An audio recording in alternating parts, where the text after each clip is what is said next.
Guys இப்போ நம்ம எப்படி ஆப்பம் வித் தேங்காய் பால் பார்க்கலாம். ஆப்பத்துக்கு தேவையானது ஃபஸ்ட்டு பச்சரிசி, உளுந்து, கொஞ்சோண்டு வெந்தயம், அதை மட்டும் 2 hours ஊற வச்சு எடுத்தாச்சு. தேங்காவை அது கூட போட்டு அரைக்கணும். ஃபஸ்ட்டு தேங்காவை நம்ம அரைச்சிட்டு அதுக்கப்புறமா அது கூட அரிசி போட்டு அரைக்கணும். கைஸ் இப்போ அரிசியை தனியாக, அரிசி, உளுந்து, வெந்தயம் அது தனியாக ஃபஸ்ட்டு அரைச்சிட்டு அதுக்கப்புறமா தேங்காவை கொஞ்சமாக இருக்கிறதால வேறு ஒரு மிக்சியில் அரைச்சிருக்கேன். அதையும் இதையும் மிக்ஸ் பண்ணி அரைச்சிக்கணும்.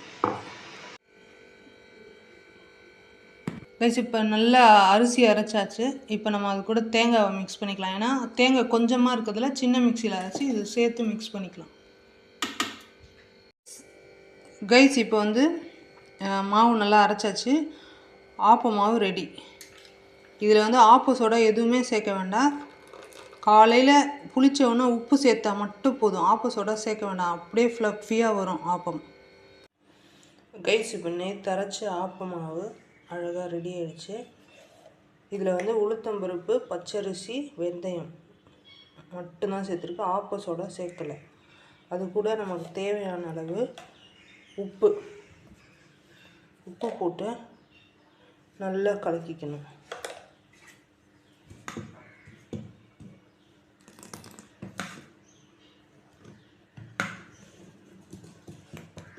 இப்போ ஆப்ப மாவு ரெடி ஆகிடுச்சு. நம்ம தேங்காய் பால் செய்கிறதுக்கு அரை மூடி தேங்காய், நாட்டு சர்க்கரை, ஏலக்காய் இது 3 போதும் தேங்காய் பால் செய்கிறதுக்கு. கைஸ் இப்போ துருவின தேங்காவை தேங்காய் பால் எடுக்கிறதுக்கு மிக்சியில் போட்டு ஒரு சுற்றி தண்ணி ஊற்றி ஃபில்ட்ரு பண்ணி தேங்காய் பால் எடுக்கலாம். இப்போ கைஸ் இப்போ தேங்காய் பால் ரெடி பண்ணியாச்சு. அரைச்சி இந்த வடிகட்டியில் ஃபில்ட்ரு பண்ணி எடுத்தாச்சு.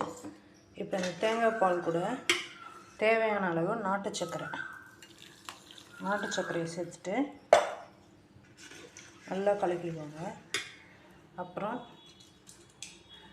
ஏலக்காவை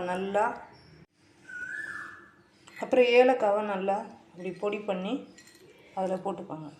போட்டுட்டு நல்லா மிக்ஸ் பண்ணிங்கன்னா டேஸ்டியான தேங்காய் பால் ரெடி ஆகிடுச்சு. ஆப்பத்துக்கு சைட் டிஷ் தேங்காய் பால் ரெடி ஆகிடுச்சு.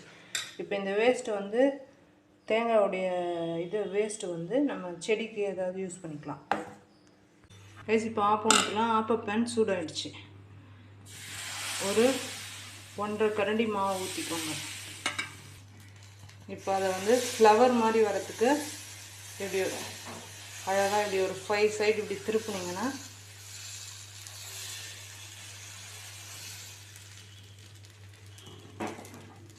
லைக் இருக்குது. கைஸ் இப்போ இந்த லிட்டு ஓப்பன் பண்ணிவிட்டு ஃப்ளவர் ஆப்பம் அழகாக வந்துருச்சு. எடுத்துட்டு சர்வ் பண்ணலாம்.